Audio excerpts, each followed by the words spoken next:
Bismillahirrahmanirrahim. Assalamualaikum warahmatullahi wabarakatuh. Perkenalkan, nama saya Muhammad Ilham Aulia Ulfami. Saya dari Teknik Informatika 2017 ingin menjelaskan tentang Service Oriented Architecture atau SOA dan Enterprise Architecture Framework atau EAF. Nah, yang pertama, apa itu SOA?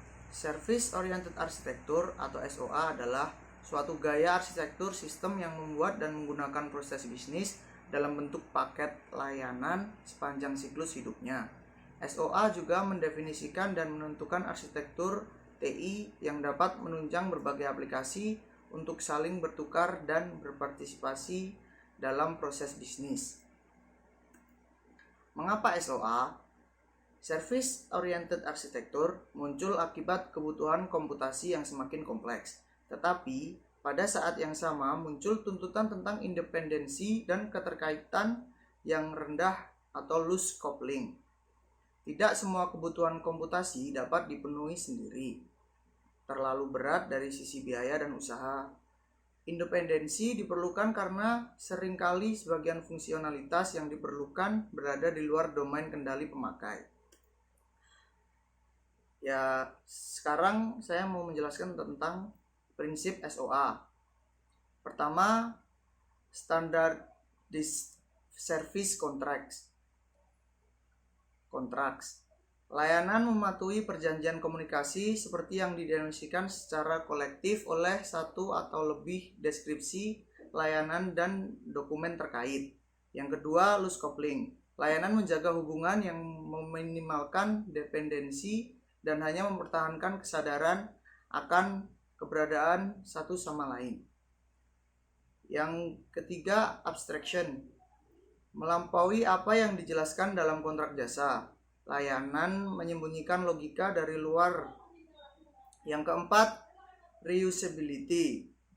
Logika dibagi menjadi layanan-layanan dengan tujuan mempromosikan penggunaan kembali atau reuse.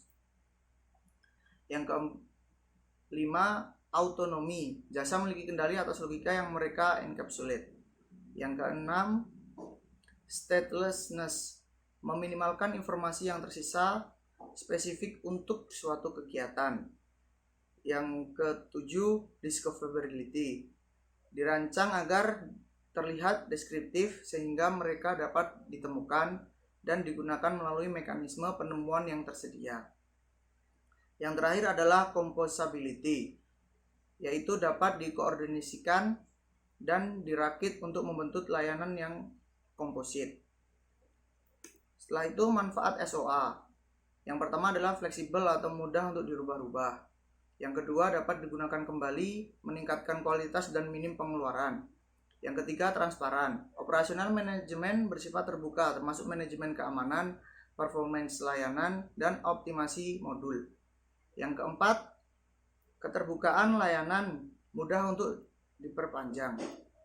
Yang kelima, mudah dipahami. Komunikasi yang konsisten melalui perancangan, desain, pengiriman, dan perubahan.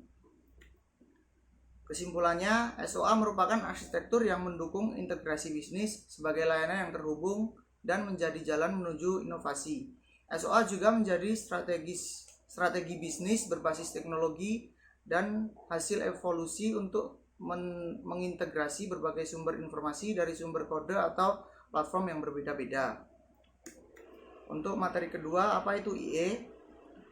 Enterprise Architecture adalah cetak biru organisasi yang berisi proses bisnis, data, aplikasi, dan infrastruktur IT yang dirancang dan diterapkan secara terpadu untuk membentuk berjalannya kegiatan organisasi dengan lebih efektif dan efisien.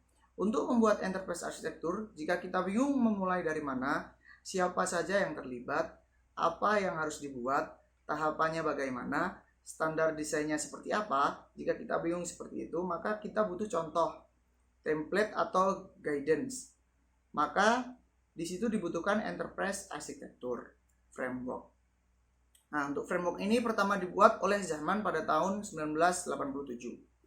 Untuk jenis-jenis frameworknya, Enterprise Architecture Framework, yang pertama ada Consortia Developed frameworks, yang kedua defense industry frameworks, yang ketiga government frameworks, yang keempat open source frameworks, yang kelima proprietary frameworks. Untuk macam-macam frameworknya, yang terkenal adalah Zahman framework yang pertama, yang kedua adalah the Open Group Architecture Framework atau TOGAF biasanya disebutnya, yang ketiga adalah Federal Enterprise Architecture atau FEA, yang keempat adalah Gartner, dan masih ada yang lain-lain. Nah, untuk tambahan, di tahun 2013 TOGAF termasuk Enterprise Architecture Framework terpopuler berdasarkan sertifikasi yang dimiliki oleh orang-orang di dunia ini menurut beberapa literatur. Kesimpulannya, arsitektur enterprise atau IE bertujuan untuk menciptakan keselarasan antara bisnis dan teknologi informasi bagi kebutuhan organisasi. Sekian presentasi dari saya. Kurang lebihnya mohon maaf. Wassalamualaikum warahmatullahi wabarakatuh.